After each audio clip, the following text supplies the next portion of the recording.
This is the Fair Enough City podcast. Each week, myself, Denis and me, Roger O'Sullivan, spend an hour recapping the previous week's episodes of Fair City, Ireland's biggest TV soap opera. Why do we do it? I don't know, but it's a true test of faith, friendship, and mental endurance. This is the last call for the Carrickstown Express. Hop on, hoot hoot, hoot hoot. I didn't agree to that.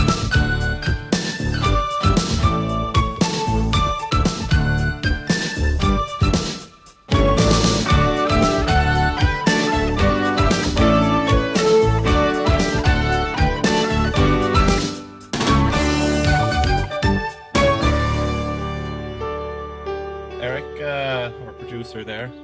I'm not sure what's happening with him, but I've noticed that a little microwave has been brought into the studio, and I'm fairly sure it's all camper van out in the car park. So, not going well at home, I'd say, for Eric. No, Judy's not happy. Well, I wouldn't have mentioned her name, but yeah. Yeah, he can cut it out. Judy and Eric, how long have they been married now? I have no idea. No. Probably shouldn't be talking about them. We've only known them a few weeks. We've only known you a few weeks, it's true. But yeah. But what a few weeks. Eric again, starting off the show by jumping up and down inside the little producer box there, telling us to stop talking about his wife. He gets. But I think it was your fault for telling us, or at least Roger, her name. Well, yeah, that's true. Oh, well, he didn't tell me her name. I follow her on Instagram now. Oh, very good. How many followers does she have? She has more followers than us. How many followers do we have? We have, I haven't looked, but I'm guessing we probably have 360 followers. 360 followers? I don't know. Yeah. Unbelievable. Twoo. And how many are we following then? About 16,000? Yeah. Cool, great. But you want that kind of ratio. Yeah, I think you do, because it's good when someone searches you then, they're like, whoa, these guys have a very awful ratio. They must really know Instagram, because they're following so many people. You see, the thing that I wanted you to do, right, and it was actually myself and Eric were discussing it as well before. Is you need to put up a few more ass shots. Of your ass, of basically. My butt. I mean, God, I hate that word. You hate the word butt? Yeah, I really hate that word. Why? I don't know, it's the same as knickers. I hate that word as well. Do you call it an ass or an arse? It depends on the context. Yeah. Like, I'd never say to someone, like in the throes of passion, I'd never say, oh, I'd love to slap your arse. Just sounds it's weird. It sounds like you're taking the piss out of them. Yeah. Oh, I'd slap your arse. Unless you said, bring that big arse over here to me. Unless it was in that, like I assume you could probably call it that. What? Have you said that? Yeah, but it's complimentary, isn't it? Bring that big over. Big arses are in, man. Bring that big arse over here. But anyway, no, that's what we were. How big an arse before an arse is too big? Can't get into that? Don't know, man. Eric's saying no. Depends on a person's taste, I suppose. Yeah? But I, for one, think that all arses are lovely.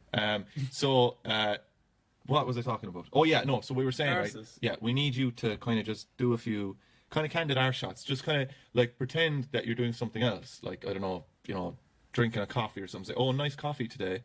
And maybe look out a window or something. Yeah. But then just have your arse out. And would you say that I kind of arch my back and really stiffen my ass? Yeah, if you can stiffen your ass, I'd say I can, yeah, I've been working on that. I have a regime. That's what the boys down the bar were saying. All right, so welcome to episode 19. Yeah, I hope so. Episode 19 of a glorious run of episodes, have to say. The trajectory is up. It is on the way up. Did you enjoy this week? I love this week. I thought it was a very good week. Well, there's one reason I love this week, and that's because Wayne is back. That's true. Wayne is my favourite character, and I have a tinfoil conspiracy about him. Yeah? I think he writes his own lines. You think so? You think he's been there so long? His lines are different to all the rest of the characters. There's certain scenes there where it is verging on like sitcom. I laughed out loud at some of them. Oh yeah, I need to remind everyone as well about the fact that once Wayne was the person who told Huey and Jackie about a Meatloaf cover band called Fat Out of Hell, and when they said, "Oh, what was the lead singer like?" and he said, "Oh well, she looked nothing like Meatloaf," but she looked exactly like Meatloaf, wasn't it? Yeah. His lines are unbelievable. Oh, they're really good. So we'll bring you through them. That's something to look forward to. We like to sprinkle a few crumbs early on. Give you 2 drops of soup. So later on you can. Well, actually, it's always crumbs and just little bits of soup. But at the end of the day, then you're like, that was actually a bowl of soup and a sliced pan. What's your favourite type of soup? Oh man, this is a question I've never been able to solve in my whole life. I have that too. It's either Oxtail, okay, right, or just classic Farmhouse Vegetable. Really? Yeah, but I can never sort it out. I'll be having a bowl of soup, bowl of Farmhouse, right? Yeah. And then Dad will walk downstairs and he'll be drinking a bowl of Oxtail, and I'll be like, "Yes, Dad, that is good soup." And then once I switch over again, I'm like, it was actually You're the missing farmhouse. Farmhouse. Yeah. Do you usually like make? Would you do kind of go Rachel Allen on the soup, or just cook a packet of dust like normal people? I'd go Rachel Allen. Yeah, you'd go and pick the crops and everything. I would, yeah. Yeah. I would. Yeah. I definitely would. Yeah. I'd pick all the crops. I would. I'd blitz Just them. smile. I'd blitz them. I would. Smile I'd loads. smile. I'd smile, and I'd have. I'd change my last name. Cool. Yeah. Just checking there. See how we're doing with my my notes. See if I actually made any I think my favorite is soup. mushroom, or. I'll tell you now, Raj. Right? I'll tell you now about mushroom soup. Right? Okay, go on. I love mushrooms. Yeah. I love mushroom sauce. I love talking to mushrooms. I love hanging out with Well, then mushrooms. hang on, because I have a type of soup I think you'd love. But Is it mushroom soup? it is. But you're going to tell me. No, well, mushroom soup, right?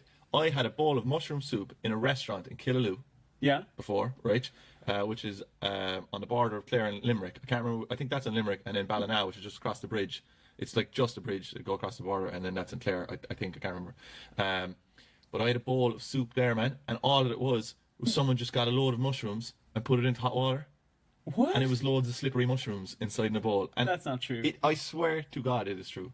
I could bring you to the restaurant if it's still there, which it can definitely not be there because they were serving slippery mushroom soup, and it was just hot water and mushrooms. Actually, I'll tell you another story. Oh, go on. That one was so good. I'll tell you Go another on. story, right? My mother. A lovely woman who likes sitting on the Ottoman Empire. A lovely woman, yes, right. She How do you like it down there, boys? here. Stop trying to. Will you stop? Oh, you're the worst. Like, you're trying to make a catchphrase. That's my catchphrase. Oh, shut How up. do you like it down there, boys? Shut Here, up. I'll do that when I'm doing those butt shots But on Instagram. no, well, I mean, no, because then Can you're we put kind that of up on the associating story? it with my mother. After this, I think we should put up a story of just a video of me. I also don't want to call them butt shots because that just sounds unbelievably weird. But I should be, after this, okay, I'll be looking out the window. Right, you'll see this with I'm no not taking the context. picture, though. You'll have to. No, you You'll can have set to. a timer on your You'll have camera. to do a story, and I'll turn around and I'll say, "How do you like it down there, boys?" All right, well, I'm not doing any of that, right? Because you're impersonating my mother, and then it's just going to be weird. And to be honest, I find it weird that you want to do that. What? But anyway, back to normality for okay. 2 seconds. My mother used to make 3 classic meals Go on. that we all hated, Yeah. right? And ranking in order of hate, right? Number 3, I should say. Yeah. Number 3 was Mexican chicken, right? Uncle Ben's Mexican chicken, right? My dad made a horrendous mistake one day where she got it was just rice, sauce, chicken, right? Whatever comes in the jar is the vegetables, right? Yeah. Actually, one day my mother put a bowl of vegetables on the table when people were visiting, and my dad goes, "What are those?" And my mum went mental. But anyway, so Uncle Ben's Mexican chicken. My dad said, "Oh, this is really nice," and we got it for about 6 weeks straight. 6 weeks straight Mexican chicken. Right? Yeah. Second most dreaded one was stew, which comes back to mushroom soup, yeah. right? My mum thought stew again was you just chop up vegetables, put it in a pot, and just boil it. Yeah. And there's a stew, just a big load of vegetables in hot water. Yeah. But the most dreaded dinner of all, right? And it would always be found in a microwave when you come back from school or something, right? Was the orange fish.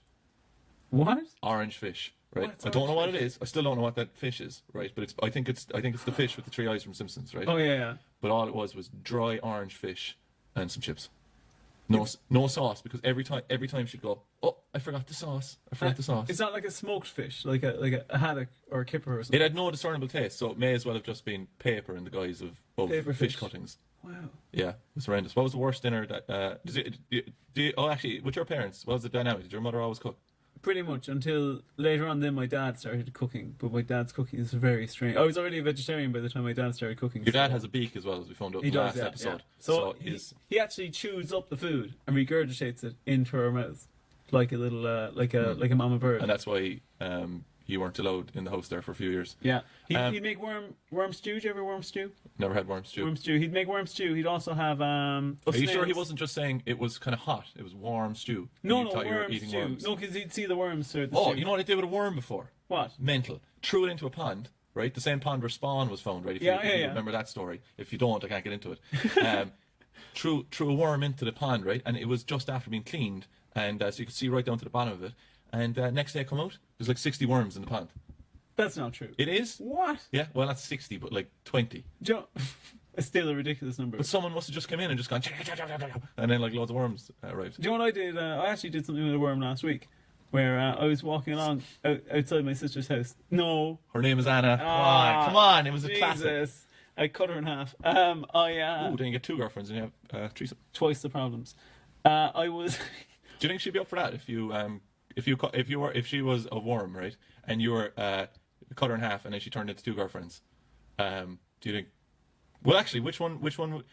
How would you? The one that would grow from her feet, right? I assume, right? Would you? So you're cutting her, but at the waist. Yeah, you wouldn't cut her down the middle, like. Well, you could if you want. That's actually even worse. All right, so Grant, we'll do it your way. You cut her down the middle of the head. Yeah. Right, and then she turns into 2 girlfriends. 2 identical girlfriends. Yeah. Which one is the original girlfriend, or which one is the main girlfriend then? Oh, that's a good one. I know how I do this. My girlfriend is legally blind in one eye. Wait. So does she doesn't have any kind of special occupation or anything, does she? Oh, she's actually a doctor. She's not. Yeah, she is. Oh my god. Yeah, but no, she's legally blind in one eye, but the other eye is so powerful that it compensates for the vision of 2 of them. It is insane. She'll cover one eye. That makes it sound kind of like it's got its own mind. Or something. Yeah, it's almost a superpower. She'll cover one eye, and then if you remember, there was one Eagle Scout Transformer in the Animal Transformers later 90s spin-off, if you remember that. There was one animal transformer that changed into an eagle and could look incredibly sharply with one eye, and it would scout ahead for the Autobots. It's a bit like that, and I would pick whichever side contained that better eye. So which one is? Do you know which one is the good eye or the better? I think her right eye is the better eye. Yeah. So I'd go on whichever one is. Do you remember? The whole right-hand do you side. remember actually when we were waiting for the bus there one day, and it was me, you, and her, and like there was a hill. There was definitely a hill in front of us, and we goes, "Oh, when's the bus coming?" And she like looked at the hill, and you could see it focus, like the eye came out of her head, focused like a little telescope, like a cartoon telescope, and she goes, "It'll be here in 10 minutes." Yeah, she was off by about an hour. Oh yeah, but completely insane. It was interesting to see. We were talking about worms. No, we weren't. We were talking about dinners, and I wanted to find out the dynamic between your parents. Okay, so my mom used to... Is your mother a good cook? She's fine. She's grand. Remember, she listens to this podcast. Yeah, and I'm not gonna lie to her, but she's. What's her best meal? Her best meal. That What would you look for now? What? Mummy's cooking. What is it? Mummy's meals. So here's the tragedy: the best meal she would cook would be shepherd's pie. But I no longer eat shepherd's pie because I don't eat meat, and so basically nothing now. What? Could you skim off the potato? No, it wouldn't be the kind same. of top it. Just top your mother's meal. Just like the potato bit of it.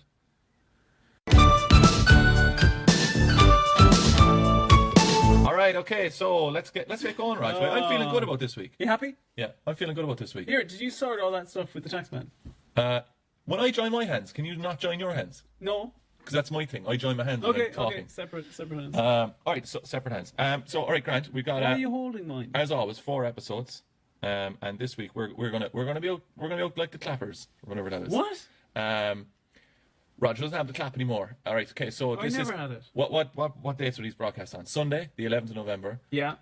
Tuesday. Wait, no, can I make the leap? Go on, work it out. 13th. Tuesday 13th. Wow. Wednesday 14th. Oh no, yeah. Thursday 15th. I actually break that out at parties. I can. You don't. No, I do. I can actually, without looking at any calendar, I can, if I know one date, I can guess not what the next date is going to be, but the date after. That's it then. I can't do any more after that. But hang on, no, I don't believe this. No, I do. Yeah. Okay. Give me any date. Okay. January 1st. It's a Monday. All right, January 1st is Monday. So then, no, I've lost it. All right, okay, Grant. So are you? What's happening this week? As every week, we drive on with an episode each. And we really take the reins, really get into it, really go hardcore. And we grab it by the Pauly B's. Yeah, so you're going on number 1 and 3 this week. Yeah, I'm going number 2 and 4. So probably be a slow start, but then just wait for the second episode and bish bam boom. What are you talking about? All right, so where are we going? Where are we getting our descriptions from these days? These descriptions are still, unfortunately, while we're waiting for stuff to be cleared up, they're still from the RT player. Oh, they're not from. Are they from the Wieners and RT? Yeah. Oh my God. Straight from the horse's mouth. Radio Television Wieners. All right, so go up to RT, right? Where are you going? Go up to RT. Go down the secret tunnel that Charles Haughey used to use to go in there. Crawl up a manhole. Come out. A man's hole? What? Come out in. Where do you want to come out? come out. Can I come out under Ryan Turbidy's desk? Yeah, halfway through a live episode. Come out through Ryan Tuberty's desk when the Late Late Show, under the desk. Start licking his shins and whispering into his leg. Because, you know, if you do that, if you whisper words into a person's skin, they can hear them in their brain. Really? Yeah, it's called word braining. Because I was thinking that as I'm under there, I find the wires and the cables that are controlling Ryan Tuberty. Yeah. I don't know. Can I let you away with that, Roger? Right? What? That was, I just think he's superhuman. He must be supplemented in some way. I just didn't like it. What? Just didn't like that you were saying that about Ryan Tuberty. Are you a fan of his? You know what he said, which I really agree with. Okay. He said he's one of the last. Well, no, look, allegedly said, right? Because I'll misquote him, obviously. He said something along the lines of he's one of the last classic late night TV presenters because he's not a stand-up. Yeah. And I thought that was really, really, really true, Ryan. All right, so cool. Get in there. Start whispering into his shins and get him to read out the description to you. So episode 1, Sunday, 11th of November. Sunday, the 11th of November. Paul struggles to regain his family's respect, but Tommy convinces Jane to be magnanimous. Carol digs her heels in, but then shocks Robbie with a big decision. Was that the name of the eagle transformer, Magnanimous? Yeah, Oh, magnanimous. Cool. Go debate diplomatically. What's your favourite Magnum? Would you buy a Magnum? Would you, or do you think they're too expensive? They're pretty. Do you know what though? Actually, Magnums. Here's the thing about them: they're surprisingly not expensive. Because you go to buy a Magnum and you I think, don't know why that annoys me so much. no, but you go to buy a Magnum and you're thinking, oh well, a Magnum, that's going to be 3 times more expensive than a Feast, which is already a fantastic ice cream. Feast is a brilliant ice cream. Oh, probably my favorite. Oh, nom nom nom nom nom. What's this? Oh God, chocolatey hardness. Here, can I tell you my 2 favorite ice creams if I was going for ice creams? I'll guess what they are. Okay, go on. One's a brunch. No. Okay, a Twister. Yeah.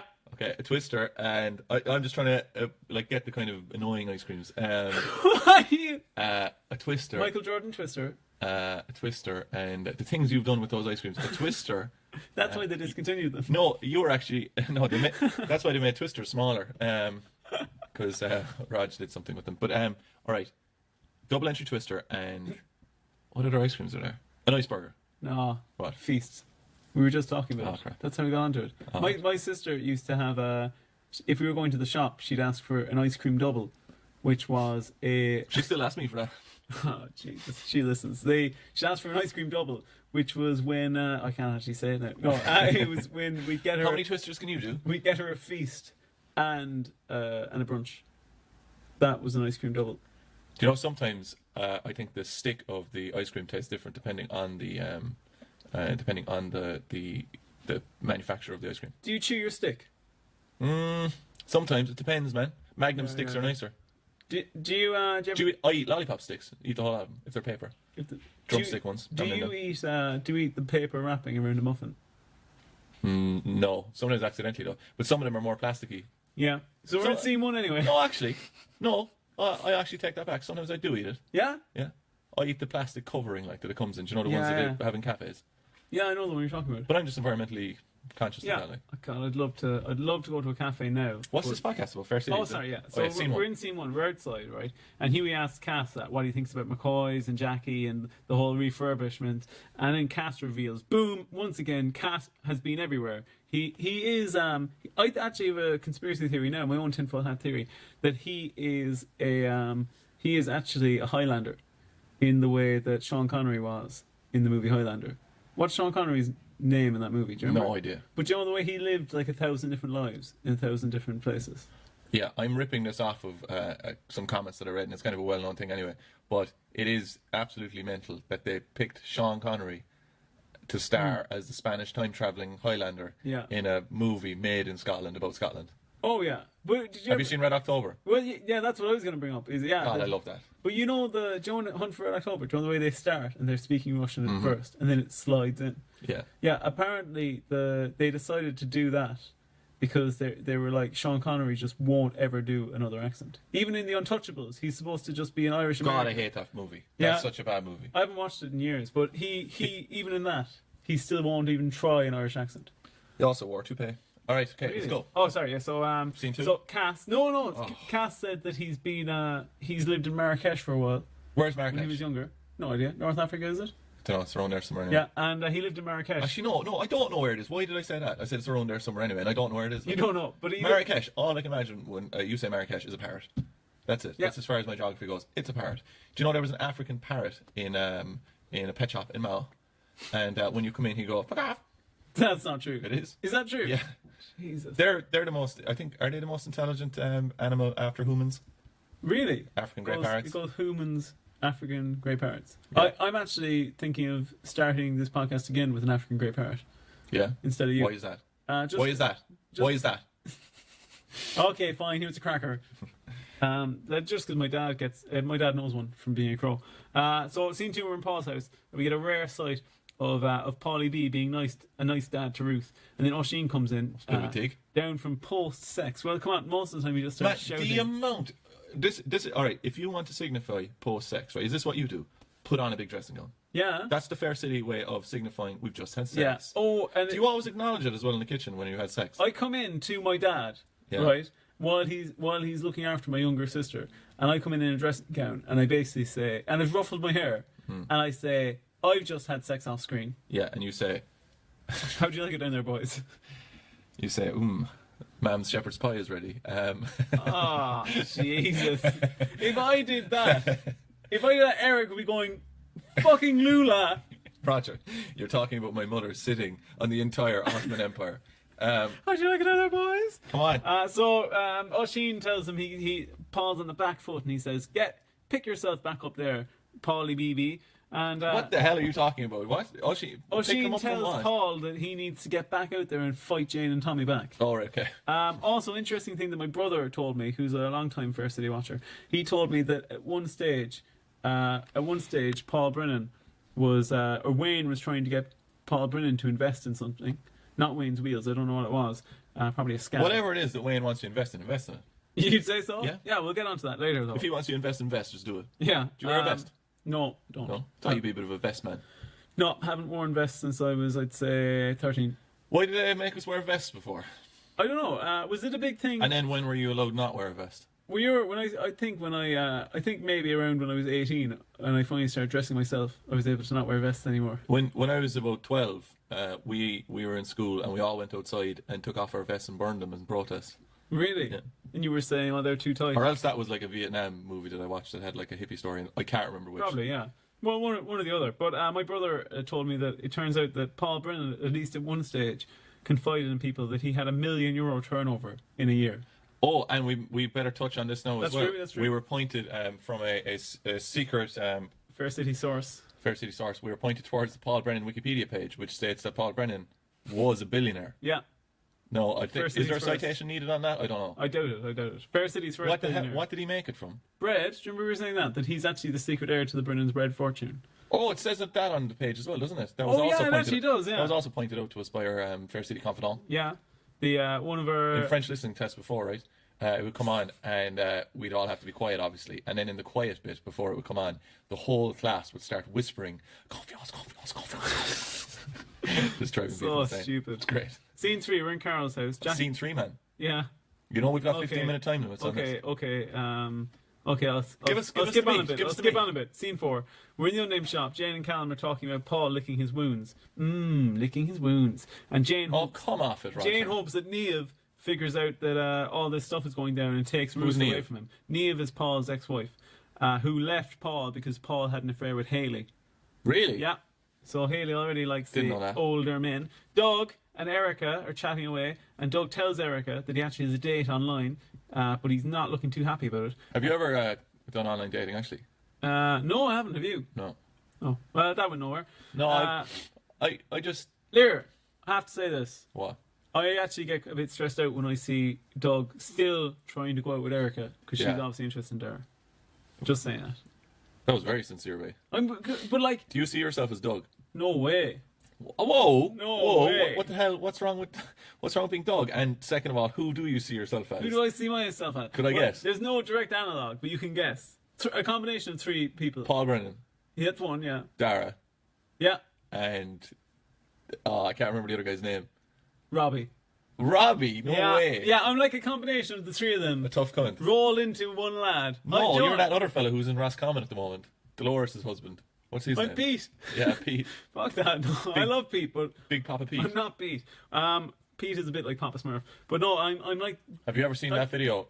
Oh, no, we're not. Papa Smurf Connect? Have you seen that? No. Do you know what I'm talking about? No, I assume it's sexual. You know it is, yeah. It was Newsgrounds. You know that site that was there before. Newgrounds. Sorry, apologies. That site that was there before YouTube and all the rest of it. And there was all it was just this Smurf singing, "Papa Smurf, can I lick your ass?" Okay. Yeah, lick my ass, bitch. We can't go into that. No, that's it. No, There's nothing else. okay. I've accomplished all I wanted to accomplish. Brilliant, thanks. Could you be quiet for the next one? Huey's trying to meet Jackie halfway on the whole bar thing. He says he's actually going to commit to it. Leo and Anto fly in and say, "Here, we'll help you out with the relationship. Just give us another gig." Where does Leo live? I think he lives on the street. I think he's a bit like Oscar the Grouch. Steve comes home from work. Carol's at a level 3 sour and explodes at Steve. Scene 7, we're in Paul's house. Callum comes over. What's the sour scale? How long is it, or how? Oh, the sour scale. Listen, Matt, do you want me to take up the last few minutes I have on the sour scale? Well, no, you really need to explain what's happened because you've done an absolute madras dinner of this. What? You have, mate. But you kept asking me stuff at the top. You didn't have to answer it. Go on. Okay, no sour scale. We're in scene 8, right? Station house. Erica and Doug are waiting for their dates. Doug jokes that they should just go on a date together, right? And then you won't bloody guess what happens. But he's not joking. No, he's not. But Erica's not looking too happy about that joke. Their dates come in, and they both go off into different directions. They have their lovely dates. Robbie and Haley have a chat. Haley sees Carol come in and says, I thought you told her to stay away. And Robbie says, you don't tell a woman, you ask. You know what's so weird, right, is that's coming from Robbie, like, who breaks people's legs. But That's anyway. true, yeah. Do you know He's what, still a gent, though. do you know what I find really unnerving is the extras in this? Because they're not mic'd up. They never make any noise. But they're almost like a lower class of people or something in Carrickstone. You know, I agree with you on that. So, like, those two people came in and they were just, like, kind of, animated, but not speaking. And it was like Doug and Erica were, like, taking them away. Yeah, and then so we skip on later into the episode. Wait a minute, you didn't listen to anything I just said. What? Anyway, we skip on later into the episode then, and Doug and Erica meet up with Dara and Lee, and I think Charlotte might be there as well. But they ask them how their dates went, and they both say, yeah, because what happened after their dates is they actually met up for a drink together because their dates were so They boring. realise that they're fun or something. But they don't. Of course they don't realise it, because whenever you feel like something is going to close off in Fair City, you have to realise that there's another 4 weeks of it to happen. Yeah. And then back and forth, back and forth, back and forth, back and forth. Pretty much, yeah. And then Erica still goes off and starts flirting with Dara, but Doug looks a little upset by this. And then Paul and Oisin come in, and they see Callum, Tessa, and Jane all hanging out together in the station house. And Paul drops a bombshell where he says that Callum and Oisin are going to have to look after Vino's because he's taking Ruth away to Lanzarote for 2 weeks. That is too long to take a child away. 2 weeks. 2 full weeks. What? Why is it too long to take a child away? What the hell are you basing that Children off of? like their homes. They don't want to be taken away to wherever Lanzarote is. We don't all have a big shepherd's pie waiting for us when we go home, Roger. Figuratively. Come on. Scene 14 then. Also, I hope Paul And you're Britton Alright, so that's the end of episode 1. Show of hands from the audience of who knows what happened or has any inkling at all where the story is going. I know what's happening. No hands. Eric, any hand in there? No hand from Eric. I'm going to have to give you a hand when you're doing the next one. You are putting your hands nowhere near me. But I have to say something. This is not going to be like the Christmas party I have again, to Roger. say something up the top. Hey, you said you'd forget that. Come. Oh, that's weird. Go on. Why is it weird? I just have to say one more thing, which I didn't get to Up it the in top. that. I didn't get to it in that, but it's pretty important that Steve and Carol have decided to move to Limerick. Oh, right. Yeah, that is important. Yeah. All right. So, how are you feeling currently in the podcast? Will I be real with you? Do you want me to be go real on, with you? be real with me. Drag the whole thing down. Disappointed in myself. Disappointed in yourself? Why? Yeah, because there was so much in that episode, and we talked about crows and Super gobbledygooks. Crows. You're the bird, man. You're bird theme everything. All right. And what's the title of that episode? The title of that episode, definitely, you don't tell a woman, you ask. All right. Cool. And that's. Do I ask any other questions? I can never remember. You asked me how my mental health is. Did that one? The title. Did that one? Oh, who's your favorite character? Favorite character? Okay, so we're on to no. what?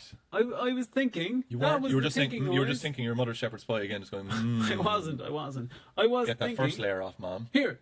What? What? You. Ark! You. This is. All right, so on to episode 2 of the week. It's me. I'm here, guys. I'm here. I'm gonna. Dog. You're gonna really know what's happening. Will I read the bloody description? Go on. Go up to RTE. I'm already up there. You're I'm after. whispering into his knees. Who? What? Ryan Dermody's knees. The knee whisperer. All right, get him to tell you. Wait, what do you think is the weirdest part of the body to be attracted to? A friend of mine was highly attracted to armpits. What? Yeah. Really? Why is that? Like that? Like I don't think that that's weird. I mean, it's more weird to say, "Oh, I'm attracted to an arsehole."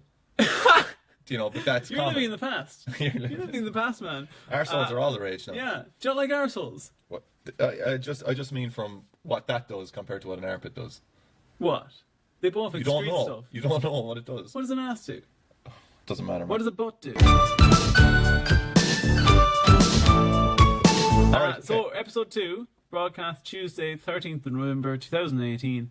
Orla and Wayne fall out over Junior's behaviour in school. Cristiano... Here, whip up a bit of enthusiasm. Come on, clap. Cristiano struggles with Jake's reaction to his relationship with Will. Here we go. Scene 1. We're in the street. It's Roger's favourite location, as always. We got Will. We got Chris. We got Dean. We got Jake. Will is licking his lips like an evil man. Did you notice that? So No. evil men do that. Evil men lick their lips while other people are Here, talking. what's your feeling on Will at this point? Have you hate buried the Will. hatchet? I hate Will. I absolutely hate Will. But you know- he's a huge villain. I always... But he's fan. You said this already. Out of nowhere, Will made himself the biggest villain in Carrickstown. He was- because he was a too big character. Like he was just in the background, kind of saying, "Yeah, no, please, hello," and then he came. Then he got knocked down by the car, and that set him up for life. Do you think it made him evil? The car The turned car, him. yeah. Well, actually, what I think happened was that someone chopped him in half, and then the evil Will came You out. always bring this up. Wait, would one of It's called worming, would man. one of the Annas be evil? I don't know. What's she like now? Evil. All right, well then, might be better off if you do cut her in half. I'll do that, so will I? But if she doesn't come back to life, you're going to jail. You got to make sure that she's High risk. You have to make sure that she's got worms. High risk, high reward. All right, so I'll check her. okay, Will, just put one of those tablets into her food. Oh no, I meant a worm tablet, but it sounded weird. But that sounds weird too. Doesn't matter. Jake is back. Suppositories. Where's Jake back from? Will I give her a suppository? Shut up. Where's that's where JFK was shot from. What is the book suppository? Yeah. Where's Jake gone? Where was he? Was he He over was in Chile. Chile? Right. Yeah. Anyway. Also, where was Will covering from? I didn't understand at this point where Will was covering Jake. What? Will was covering Jake's job or covering the business that they have. Really? I think they own Bruisers. Yeah, they own which is the coffee place. Brewster's. Brewster's. That's what I call it. It's not called that. But that's the way it's spelled. In scene 2. BREW is But brew. don't leave, Dad. Scene 2. We're in Carol's house. It's Carol. Oh, Nora, you're and Robbie. already on scene 2. Yeah, I'm flying through it. Jack didn't brush his teeth properly. I noticed that. That's the kid, so he sent back up. One time I went to the dentist and I had a snaky bowl of Frosties before I went out to the car. They always know. Oh, they knew, because my entire teeth was orange Frosties. Yuck. And he goes up mine and I goes, fuck off. Yeah, he went mental. Carol is moving to Limerick with Steve the Guard. He wasn't the dentist. Carol is moving. Oh, get over it. Carol is moving to Limerick with Steve the Guard. Robbie doesn't believe they will move. And I don't believe they'll move either, because no one ever fucking moves in Fair City. No. And this storyline, I mean, God help us, because it's going to go on for ages. This is a trick in the writing of Fair City.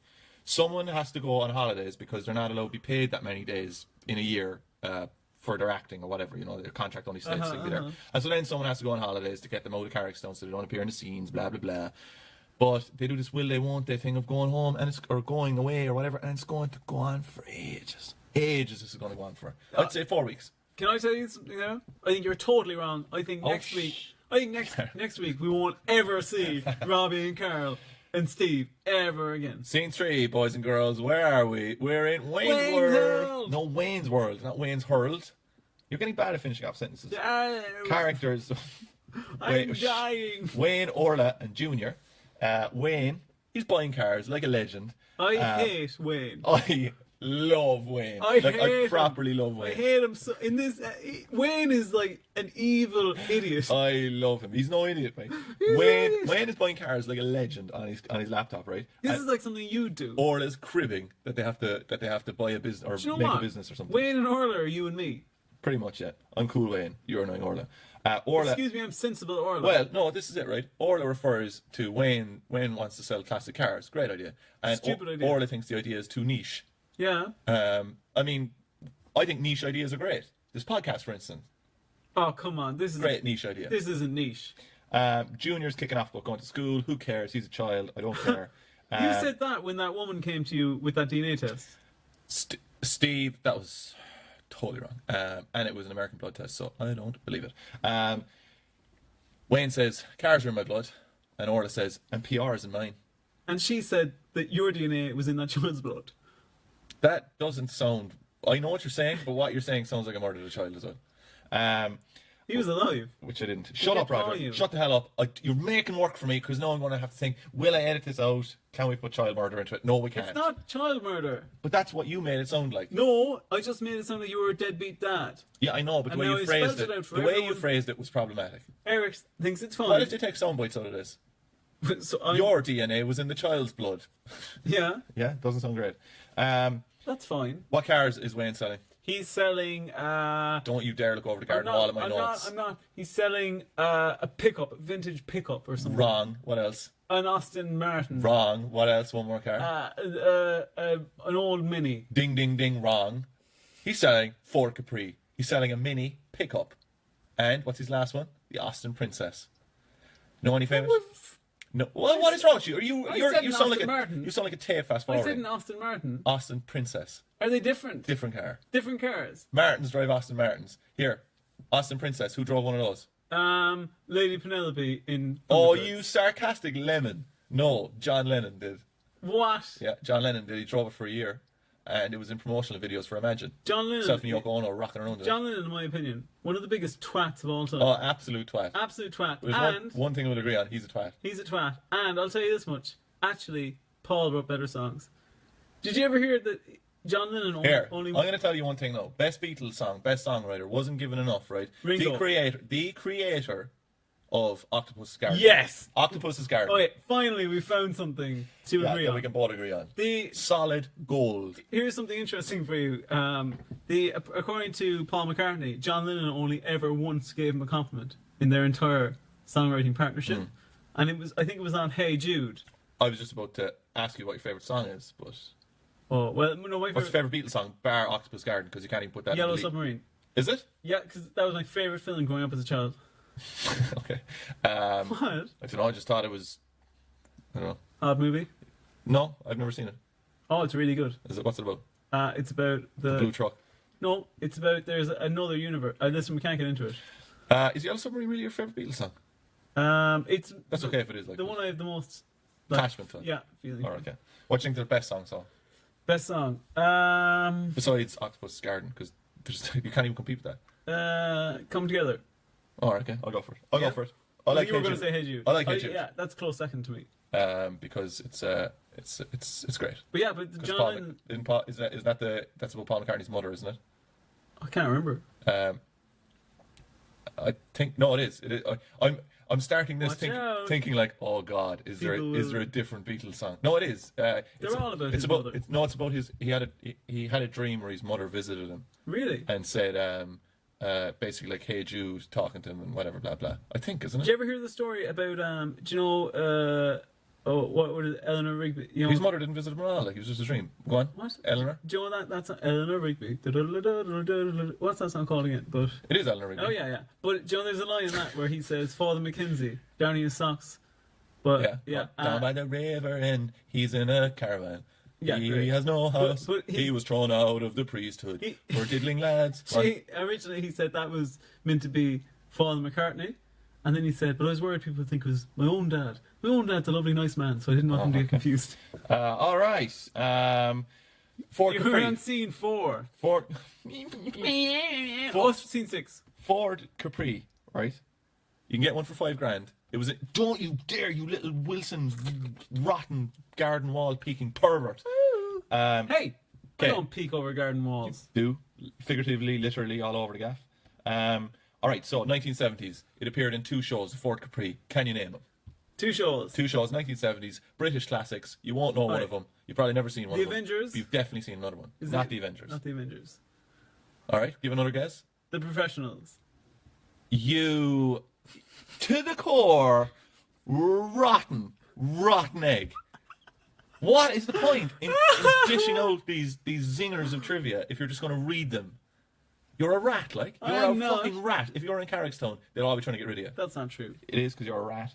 You'd be called Ringo the Rat if you were in Ringo the Rat. Ringo the Rat, yeah. Watch out for Ringo. And you'd wear a huge cross from one ear, and What? a leather jacket. Would it be with like no a top on. Castlevania style cross? Like Yeah, mega no, cross? absolutely. And you'd wear the sides of your head would be shaved, and you'd wear a leather jacket, no top, and a thong, and you'd go around, and Ringo the Rat would run into the supermarket and rob porridge. Do you know what? I'm getting a haircut next Friday, and I'm going to let people vote online as to whether they want me to get a 3 on the sides Yeah. or a 4 on the sides All right, but also the vote is whether he has to dress like Ringo the Rat while doing it. and be called Ringo the Rat and run into supermarkets dressed as him.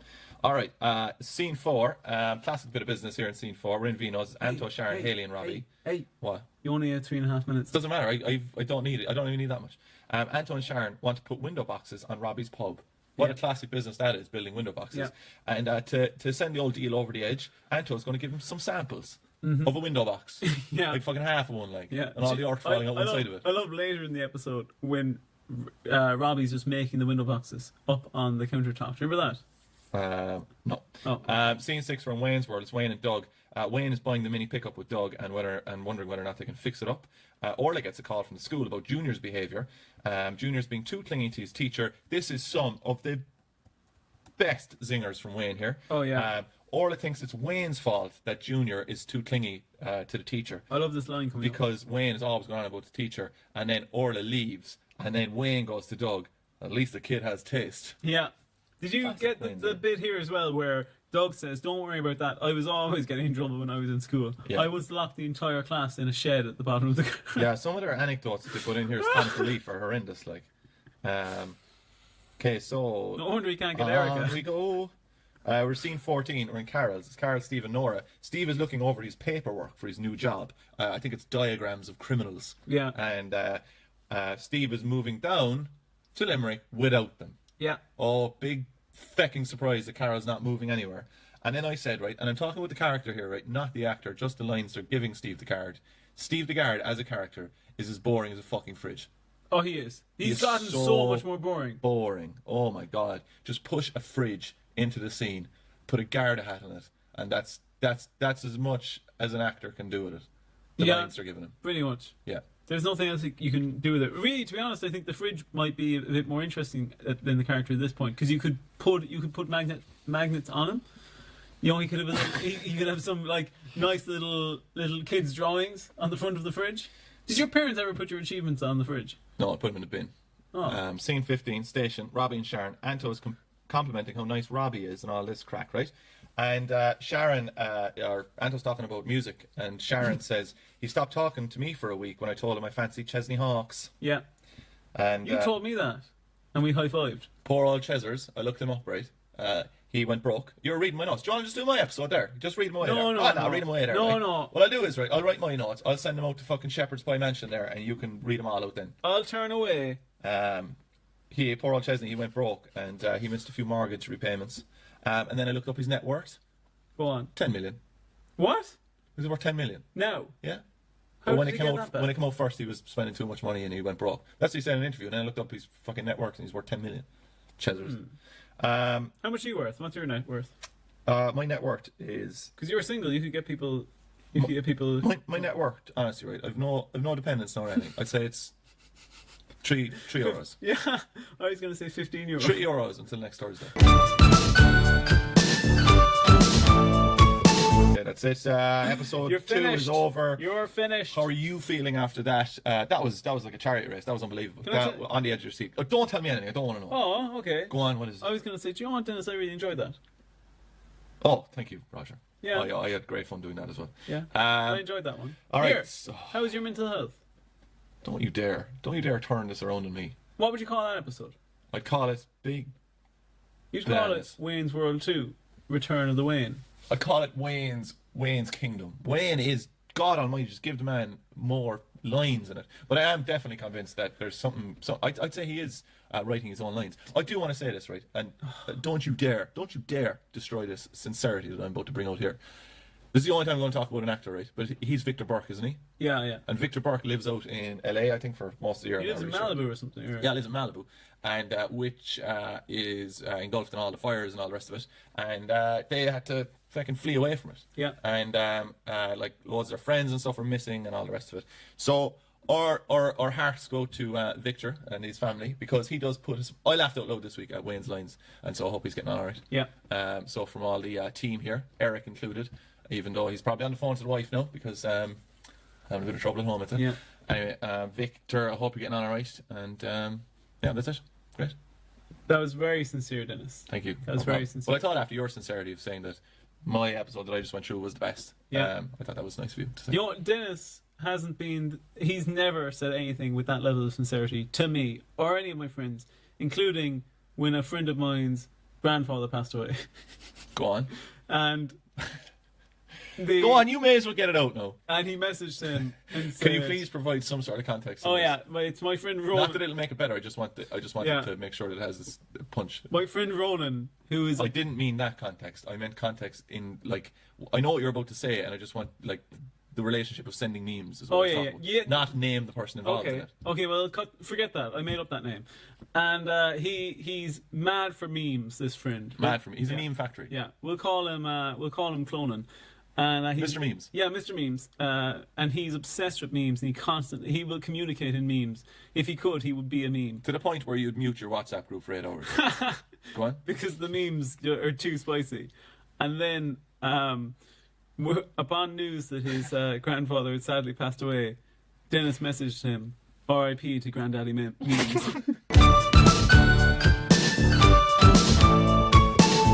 Okay. So episode 3. Yeah. Episode 3. You and me doing episode 3. God, that's like a skip rope rhyme, isn't it? Yeah.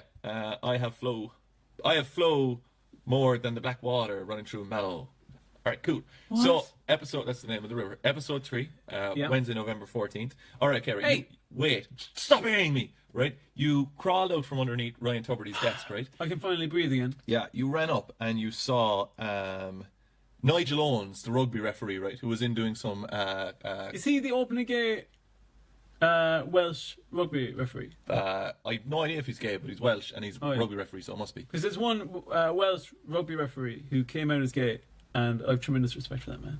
Good stuff, mate. Yeah. This is getting too sincere. Anyway, Oh, right? sorry. You I don't have any respect for You're running towards Nigel Owens, right? Nigel Owens is like, Jesus Christ, that's Ringo the Rat, right? do the accent. Here's Ringo, right? And you run up, and then you jump. What? Just shut up. You jump on his back, and you hot potato through his referee kind of jersey, and he feels heat in his back, and through heat, through telepathic heat, you ask him what's the description for this episode, and bang her out there now. And he is gay, by the way. It's Carol's torn between a future with Yates and her history with Robbie. Haley puts Robbie straight about their relationship, and Wayne hides a business secret from Orla. Roger, you sound like a cranky middle-aged woman sometimes. Well, You just How you, do- why- you just threw in and that. why do you think that is? You threw in that thing. He is gay, by the way, and then you emphasized the word "straight" in a description. I don't think I did. Yeah, I don't think I did. You did. Did that happen? Yeah. Okay, Simon! We're in Brewster's. Chris and Will. Bruisers. Brewster's. Chris and Will come over to convince Jake that Will's actually a good guy. Because, get this, right? Jake is a bit skeptical about Will being a good guy. Because, what was the reason? It's because... He was he was married. He had a kid, and he was on the men for 18 years. That's true, yeah. Yeah. So is the he, guy a is he break, a good will you? guy? But you know what gets Jake on board? Is Will offers free labour for the day to cover for somebody who can't make it to work. And then Jake's like, oh, okay, yeah, I'll take that. And then Chris is talking to Will about this, and Will's like, oh, he didn't exactly hug me. You know why that is? That they're spouting this free labor. Oh, offer your help. Like that's because Gig economy. gig economy, right? Yeah. Fair City fucking promoting. We're on the gig economy. How? How? Because we... My net worth is $3.50, Roger. Yeah. Tell me €3.50. Tell me a man in the gig economy who has more of a net worth than that, and I will show you a man. That's true. That's true. I hadn't been thinking about it. I was just thinking, the way that we literally do gigs. And get paid loads of money for him. Yeah. Scene 2? Big... What's Big that? wads of cash. What's that Bonanza Bucks? I actually did a gig. I did a gig up in Clontarf. 500 people. I got 3 toffee crisps for it. What? Unbelievable. Who Yeah. books that gig? It's a guy called Barry O'Leary. I have to get onto him. Yeah, he's great. Yeah, Is that the going rate now? 3 toffee crisps. he actually used to work in a toffee crisp factory. Okay, come on, scene two. Let's get going. We're in Vinos. That's how I'm going to pronounce it now. And Wayne and Doug discuss how to pick up these vintage motors on the cheap. And according to Wayne, businessman extraordinaire, do you know how he plans to pick up the motors on the cheap? Negotiate a good price. No, you'd be dead wrong there. It's to really place huge, ridiculously huge bets on them in the auction site, so that he scares away all the other bidders. Just buy them for a lot of money. Yeah, that's unbelievable. How does he think of those things? Yeah. Do you know? I worked in a cattle mart when I was younger, and you didn't say there. Thanks. Go on. And somebody asked me once, "Oh, did you pick up anything there? Pick up any insight from working in the cattle mart?" Closes. Yeah. And this is while I was in the mart. Somebody who was going to the mart, and I said, "Oh yeah, I've picked up crazy insight." I said, "I've come up with this system called buy low, sell high," and he looked at me as if like, "What?" And I was like, "I'm joking. That's how business works." And he was like, "Oh, well, you'd want to sell higher than you bought them for." I'm like, "Okay, fine, yeah, forget it." Oh, cool, yeah. Ridiculing and insulting the working man. Nice one, Raj. I was the working man. He was a bloody farmer. Whoa, don't get the farmers on us. Hey, some of my worst enemies are farmers. Anyway, according to those Wayne, farmers, you know those farmers, right? They have to work night and day, right, and pour all that pollution into the river. It's not easy. Go on. My dad was a farmer for years, and you're correct. Lovely little aside there from Anto, where he says that he did the exact same thing when he was buying a job lot of Russian socks on eBay, trying to get in with Wayne on the whole businessman thing. And Wayne says, "I think it's a bit different." And then and Orla pops in because she said that she wants Wayne to help her with a school issue with Junior. But Wayne's all distracted. Because, Wayne doesn't have time for his kid. That's true. He's businessman. He's too busy buying stupid fecking cars. Brilliant cars. Scene 3, we're in the community centre. Robbie and Carl, they chat about going away and the potential of Carl helping out at the station because Sasha is sick. What do you think's wrong with Sasha? I don't know. Maybe her contract in Fair City only requires a certain number of days per year, and she can't be in any scenes, so she has to be sick. Oh, fair enough, yeah. Mm-hmm. And then Robbie and Karen said that she had spotted Robbie and Anto palling up in the previous episode that Denis didn't get to because he was distracted about all sorts of shite. And she says that as well, which makes me believe that they are writing about our podcast now at this stage. What did she say? She said, "Oh, do you remember when you were hanging out with Anto there in the last episode, but Denis didn't even mention it." That she said that? Yeah, it's something. Is that not something you should have alerted to me sooner in the episode, that someone directly commented on me? In the future, something you would do in the future. Yeah. I didn't think it was that pertinent. Because if they have the capability of time travel, they have precognition. We have bigger problems on our hand than discovering our podcast. Yeah. Do you feel a little strange all of a sudden? Why are my hands turning to dust? Dennis? Oh, great! I killed my grandfather. All right, come on, scene fucking whatever. Okay. Yeah. So scene 4, we're in Brewster's. I'm starting to collapse. Jake and Dean, right, discuss Will's slyly helping Jake in order to grease the old wheels with Chris's brother, and then Will turns up with a produce delivery. Can you guess what essential produce are there? Don't look at my notes because I know peppers, lettuce. Close. You got one thing. Peppers. There. I have four items from down here. There's no lettuce in that. What is that big green leafy thing? So what? That big green leafy thing. I paused it and zoomed in. It's apples. It's not leafy. It's just green. The thing on the left. Yeah. I'll bet you. I'll bet you €3.50 your whole net. Oh no way, man! I'm not going all in. I'll bet you 20 cents that it's a lettuce. Okay. I unfortunately, like, that is exactly what I saw was a lettuce. And are you talking like a bunch of Granny Smith apples? Because it was that green. A few apples, yeah. Man, that's crazy. Bananas. That's not a lettuce. He was also buying bananas and oranges. Right. So yeah, they're all stocked up. Then Will gives Jake a little. You always act like you're about to like drop this knowledge bomb on us, and then nothing happens. No, it's coming. It's coming. Then Will slides. Sound like your man now. Will slides Jake a little. How'd you like that, boys? Will slides Jake a little card, and he says, "Oh, get on." You start selling T-shirts as well, right? Because I know that's why you're doing it. You're trying to get slogans going, so you can sell a bit of merch on the side. And I will find out. And Eric is in charge of the merch now. Oh, you think that you can buy merch at www.howdoyoulikeit.down there/boys.com/shop/mail? Do you? Do you honestly? Okay, it is a bit far-fetched. Yeah, it's a bit crazy. But, you know, I check out that site anyway. And then, what was I talking about? Oh, yeah, so Will gives Jake an old tip-off, and he says, "Here, you're having problems getting people to deliver produce. Here, get onto this guy. He's a wholesaler. He can deliver stuff. Yeah, and What a class contact. I know. And Jake says, I already tried this guy, and he said he wouldn't deal with an operation as small as ours. And Will said, he's one of my patients. I talked him around, just mentioned my name. So, pretty big deal. So he just revealed that your man was his patient and just broke all sorts of rules. Yeah, and made a and he'll business be contact. fired, clearly. And made a business contact. Yeah, he did essentially what our communications minister did. What did he do? He was just bringing in lads. Allegedly. No, this is confirmed. He resigned. Oh, okay. Isn't it? Oh, I don't know. It's your lawsuit, man. Better stop talking then. He's minister of podcasts. So scene 5, Rim McCoy's, Antoine Sharon. If you could be any minister, which one would you be? Oh, any minister. Oh, the one with the Eucharist. Oh, Roger, you have fallen far What? from the table of jokes. Have you ever been...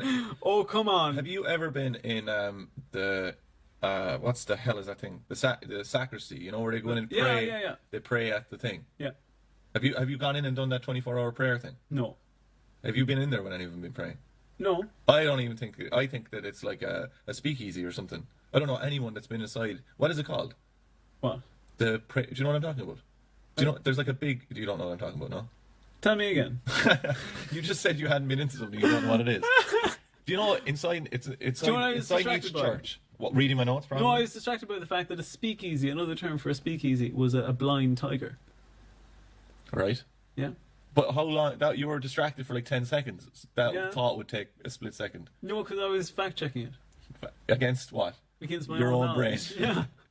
That's where you go wrong. Against my wormed brain. Inside in each church, there's a sacristy or whatever, and inside there, I think there's a cross, and it looks like a super cross because it's got a ball in the middle of the cross bit and spikes coming out. Do you know what? My dad has one of those. See? He I think I told you this, that he was when he was working with builders before, that they were it was a disused church that had been unconsecrated, and he took home all the religious paraphernalia. Really? They were just going to throw it. How does he know? How do you know it wasn't a Protestant church? Oh my god! If you have Protestant stuff, I have to comment. your house could be Northern Ireland.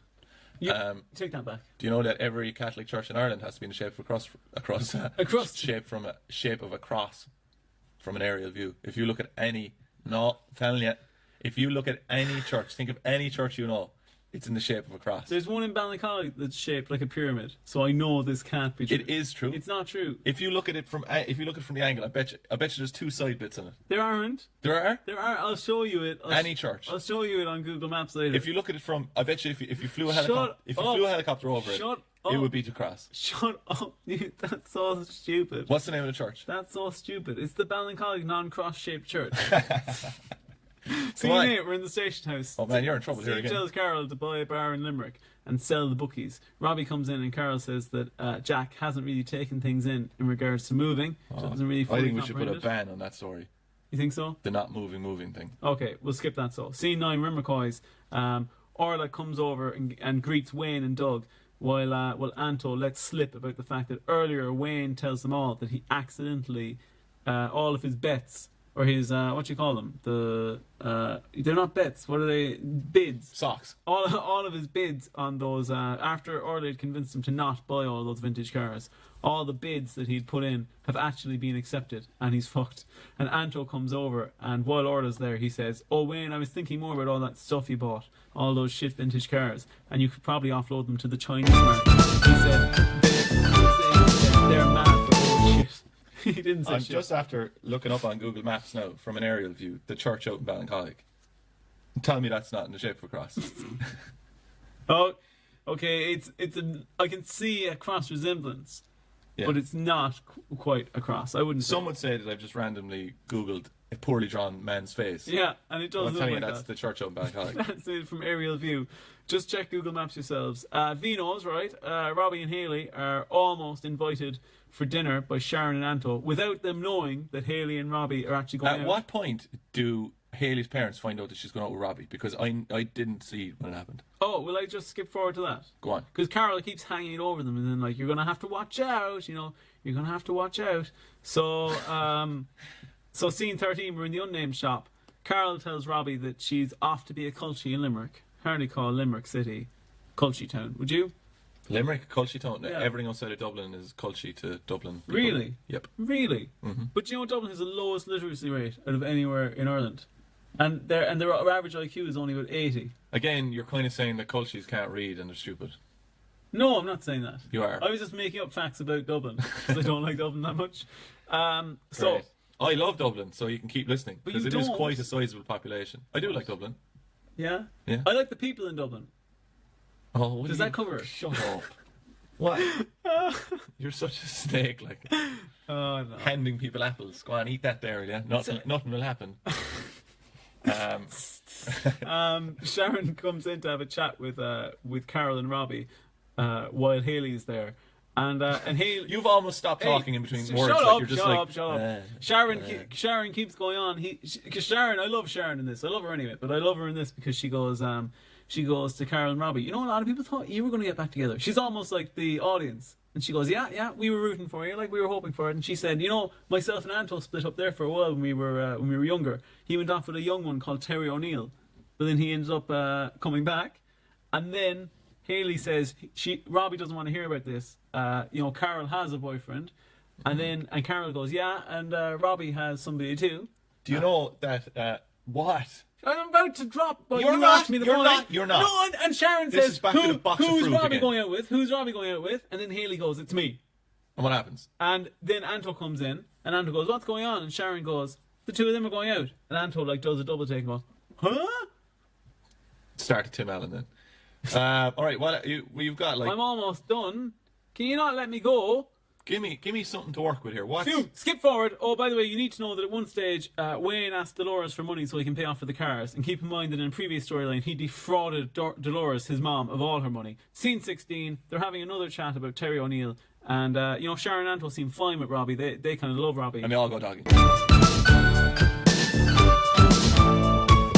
All right, so that's the end of episode 3. Hooray! We are like kids presenters, but to adults. Well, that's what we got to do, man, because that's where you make your money in comedy. You know, it's kids shows. Would you do a kids show? Yeah, absolutely. What kids show would you do? My kids show. What? Like I'd be in it, so I'd call it Dennis's Wacky Rainbow House, and it would be a rainbow house. And oh man, the wacky things I would do for that kids show. Jenny to get Lynn's paid. Kitty Bin. I'd have the ticket prices insane as well. I'd have them like 20 quid a kid, and then the parents have to come as well. And you'd say like, oh, under trees, free, but they'd have to pay for a family. So it'd probably cost them €100 to see me do absolute nonsense for like 45 minutes. And would you also be flirting with the moms? Yeah, definitely. Yeah? Definitely, yeah. Flirting away with some of the moms? I'd put in body stuff into it that the kids would see as a straight kind of joke, but then the mothers would be like, oh, like Really? ghosts. Yeah. Like ghosts. How are you feeling? Like sexy menopausal ghosts. Menopausal ghosts. Like you don't know what you're saying half the time. That's true. What? What? What? was How that are you episode feeling? called? No, shut up. How are you feeling? I'm feeling okay, yeah. Man, it's so quick how I go from feeling quite enthusiastic and buzzy about doing this podcast, and then I just start falling off the edge altogether. I really need a swift injection of spicy chips. Yeah? You need it now. Mm-hmm. Where would you put them in? My mouth. Here, I'm not. Saucy. I'm not describing your fantasies for you at all. I'd call that episode. I didn't even ask the question. What would you call that episode? I'd call that episode Terry O'Neill. Great, Roger. Brilliant. The Ballad of Terry O'Neill. Who was your favourite character? The Ballad of Terry O'Neill. Sharon. Sharon, as always. The Ballad of Terry O'Neill. Stop saying that. Come on down to Snorkels. We've got pig roast, we've got beef, we've got spit roast, we've got meat. Oh yes, it's Snorkely Doodly down in Snorkels. Cop-a-doodle to you!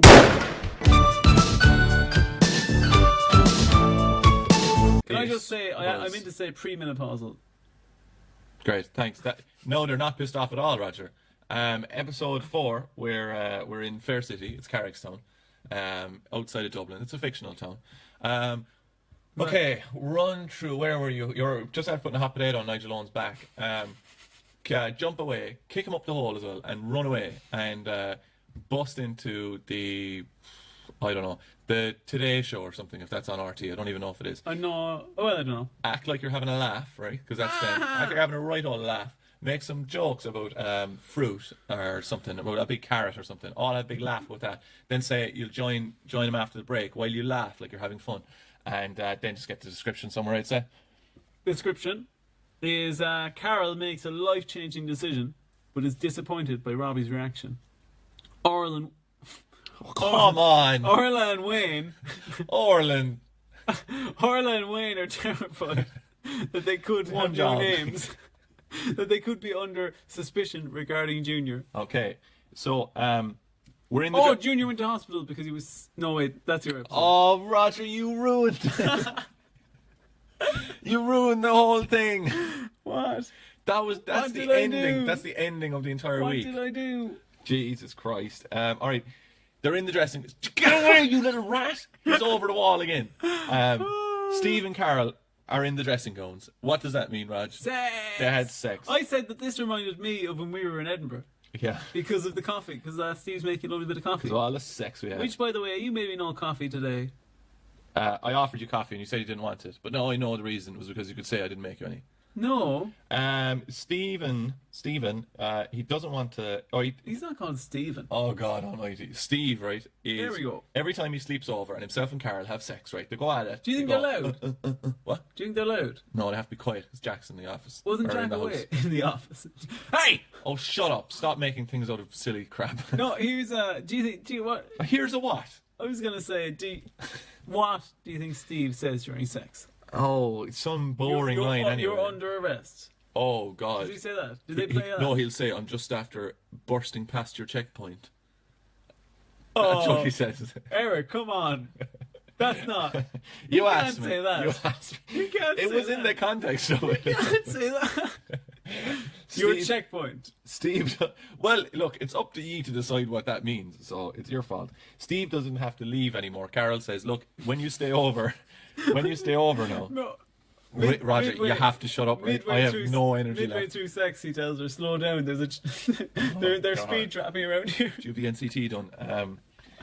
Steve doesn't I'll have give to you a leave service. anymore before. Oh, shut up. Just get cast on a 1970s British program, will you? Steve doesn't have to leave anymore before Jack gets up. So that must have been a deal. So even though we've seen Steve probably 75 times having breakfast in the house. But Carol says, "Hey, why don't you ring in sick to work so we can have more saucy sex?" And he does, in fairness. Yeah. Scene 2, we're in some sort of market arcade place. Dean and Will are there. And PB, Peanut Butter, aka Paul Brennan, is giving Dean grief. Do you know why they call him Peanut Butter? Why? 'Cause he's always spreading it like peanut butter. That's what they say about Paul Brennan. Oh. PB is giving Dean grief over basically 100 people staying in Dean's house. Yeah. Yeah, that's it. Scene 3, where, oh man, I love this line. This is my scene of the week. Please tell me you have this God, line. if you read any of my notes or steal any of my lines or finish off any of the lines, we're done. We're getting a divorce. That's what right? Steve says. Scene 3, we're in Vino's. It's Oral. Oh God. It's Orla. It's Carol. And it's Cool Wayne from Wayne's World, the king, right? Orla and Wayne. It's No, revealed. wait. What? Okay, say what's revealed. No, you Say know, it. you no, right? No, I don't know. You are basing that reaction on either 1, preempting what I'm saying, or 2, reading my notes. I didn't read your notes. So what's the third I'm thing? worried that you missed Orla talking to Carol. But sure, I haven't even started Go the on, scene. go on, say it. Go on. Go on. Go on. Go on, no, eat the Scots clan, it's grand. I won't have any. Orla and Wayne don't have sex. Bingo, yeah. Yeah, bingo. But her line, her actual line. Which I will now get to. Okay. Carol mentions sex, and Orla goes, "I remember that. Sex." Yeah. Oh, But she loads sex, yeah? You sex all the time. I'm how you know. Are you? That's horrible. Under the table. I was wondering why you insisted on bringing It's in a that checkpoint. huge cardboard box. It's a checkpoint. Wayne It's the second one. Wayne has a great line, and Orla says something about, you weren't meant to buy those stupid cars, Wayne. Yeah. And he goes, when I was ranting at you, and he goes, "No, you were ranting at me, and I ignored you." Yeah. Classic Wayne. He's bloody gaslighting Wayne. He's not what are you talking about gaslighting Wayne? He is Wayne, Roger. No, I'm saying he. You're gaslighting No, yourself. I'm saying he is gaslighting Wayne. That's his name, gaslighting Wayne. Oh, all right, okay, good save.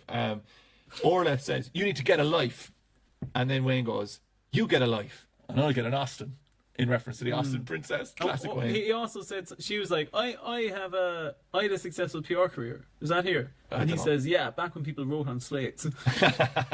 I missed that one. Brilliant, Wayne.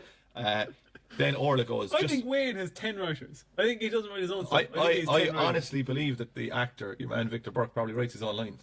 Because he's in it for so long, and he's just like, can I write them? No, I actually think he just does whatever he's going to do, and they have to write the story around him. That'd be great. Orla says, this is just you living out your Bond fantasy, buying an Austin Princess. And Wayne goes, Bond drove an Aston Martin, which you should have picked up. That's like something you do.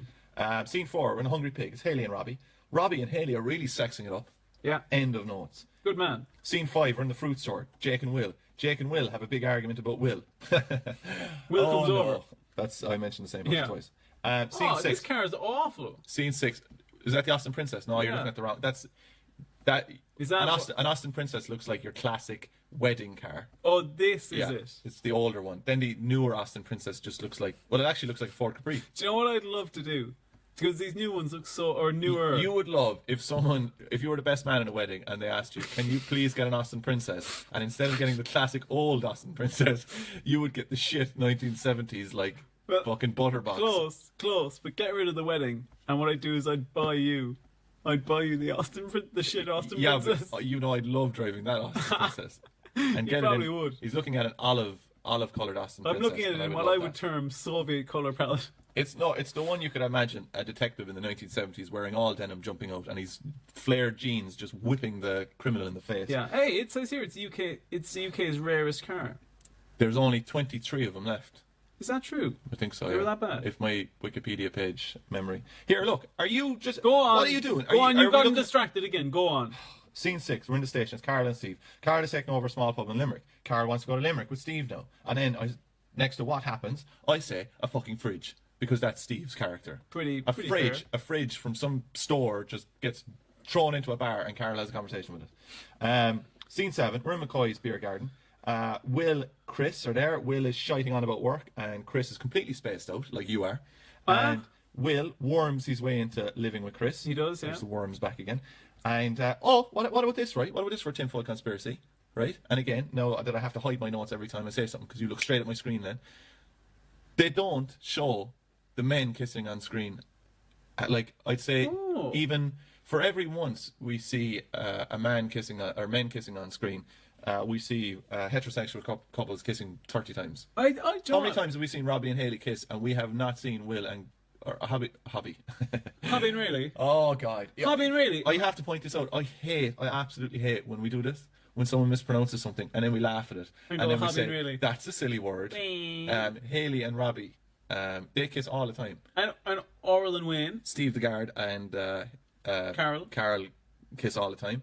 Chris and Will have had this story going on for 6 weeks. The biggest thing that happens... And I don't think I've seen them kiss once. The closest to kissing that happens between Will and Chris is one of them will occasionally call the other bae or babe. And that's the equivalent of a gay kiss. And you can almost see the cameraman shaking, like, not able to handle it. No, there was in Bruisers when there was that explicit blowjob scene. But, like, I don't know. It's what time? It's after the watershed, is it? Fair City? You're a broken man. Scene 7, we're in McCoy's, we're in the beer garden, it's the same scene again. Get on to Wayne's World, come on. Willington, that's what he'd call his wellies. Will moves in with Chris, and then Will is wondering, like, but will it be okay with Mairead and Phoebe? And then Will says, Mairead and Phoebe should be cool at this stage. Yeah. I'd say 4 days have passed. Jesus, man, yeah. Since Phoebe found out that her dad is having an affair with Chris and has had sex with countless other people, bar her mother, over the last 18 years. So I don't think they're cool with it, Will. And you're doubly frustrated because you would love to have been in Will's position at home in Cashel. What?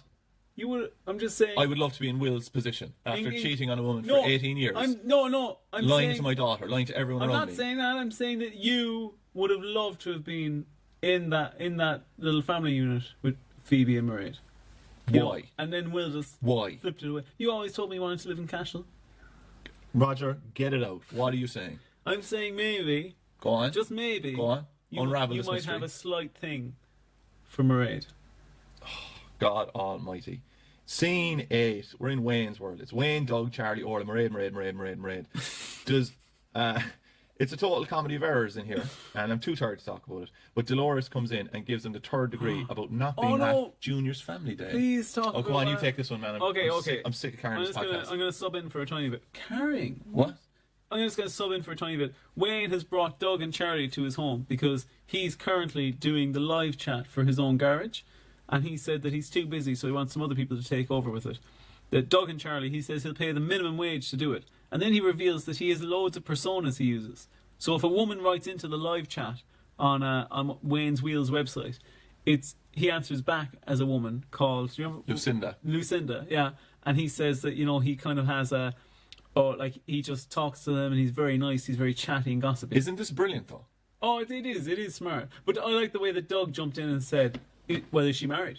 It was actually a pretty funny scene. I just can't remember anything. I really laughed at it. This is a really good business idea because one of my pet peeves though is when you see business websites and it's obviously just one person in his kitchen and just answering back. They say on their website, we believe in blah blah blah, our team at blah blah. And it's just some lad staring at his phone like, please ring, I can't pay the bills. I don't know, I can't remember anything. That was like us before like Eric got involved and all that stuff. Look, we were fine. Right, no offense, Eric, but we were fine before you picked us up off the street when we were broadcasting inside a shipping container down the docks in Cork. So I've never seen Eric look less engaged in what we're talking about than today. That's because he's having trouble at home. Scene 13, we're in Sharon's. It's Anto, Dara, Haley and Robbie, right? Dara, it's revealed, is a black belt in karate. Yeah. He's also referred to as a cuddly ninja. There's an anecdote here, right? I love it. It's problematic. Peak anecdote. So Robbie's over. The boyfriend is over. They're telling embarrassing stories about people. The way it is. The way it is. Yeah. Right. Actually, can you tell me about the first time? Because I know you have a girlfriend. You might have mentioned it 4, 5, 6 times. That, yeah. Can you remember the first time you met Anna's parents? I think I was going over to visit Anna's cat, and then I met her parents. Yeah. Yeah. Anna has a cat called Tessie. And I was going over to visit the cat. And? I'm no longer talking about this. Okay, great, cool. What? Actually, the first time I met her mother was we were walking along. Go on. We were walking along and we ran into her mother as we were waiting for a bus. You knocked her over. And just as she was saying, "Oh, hello, this is the first time I got a chance to meet you," we had to immediately get on our bus to go. So it was very awkward. Great, brilliant. You could have just made something up and it would have been way okay. more interesting. I was actually in a Miss Doubtfire type scenario. It's not wrong with cross-dressing, right? So we were in, they're saying, oh my God, blah, blah, blah. We're in, hello, this is a scene in Fair City, is what they said. Hurry up! Anto is telling a story about the time that all the Collinses were in Funderland. Yeah. And Anto is going at one of those old punching bag things, right? And he's not doing very well for the first few turns, right? Now they're all laughing because they know exactly the story and they've heard it a few times and they were there. And they can't wait for him to tell the hilarious thing that happens, right? So Anto, anyway, on his fourth go at the punching machine, absolutely smashes it. Unfortunately, he misses it and decks an old woman. Yeah. Knocks her out so hard that the cone that she's eating, the flake, gets dislodged from the cone and gets sent right up her nostril. Yeah. And she's lying on the ground after being punched in the face by a man in Funderland, and she's roaring, "You're all animals." And the Collinses think this is the funniest thing that's ever happened. They assaulted an old woman who's probably never going to leave her house ever again and not going to be able to eat an ice cream. He missed the old punching bag and instead punched an old bag. That's pretty much it. Okay, so that's the end of episode 4. 1, 2, 3, 4. Oh my God. Roger's having a nice scratch of his nipple there just to celebrate ending the episodes. I can't tell if this is the third nipple or just a little pimple. I don't know. I mean, there's probably a better time to tell. Will you have a lick? Will you have a lick? That's great. What a weirdo you are. How are you feeling after those? I just want to tell you that he said that while holding his arse. All right, so my butt. That's 4 episodes. 4 episodes. How are you feeling, Raj? I'm done. You're done. Toast. You've been turned up to a 7. Yeah. You're being scraped off into the sink. All the black stuff is coming off you. I am, yeah. All right, so I'm feeling great. Here, what do you call that episode? I don't know. What do you call it? I'd call it punching an old bag. All right, Grant. I don't know. Do we have any gigs coming up this week? Jeez. I'd say I don't have any gig. I've got loads of gigs. I can't even tell you the amount of gigs I have. Oh, I do want to. I do want to pimp an old gig, Yeah. if you don't mind me now, that on Tuesday the 20th, friend of the podcast, Thomas Howarth. Oh God. What? Not this guy again. Yeah. You hate him. I do hate him because he's involved in this podcast because you keep mentioning Yeah. him. We're giving him free airtime. He hasn't.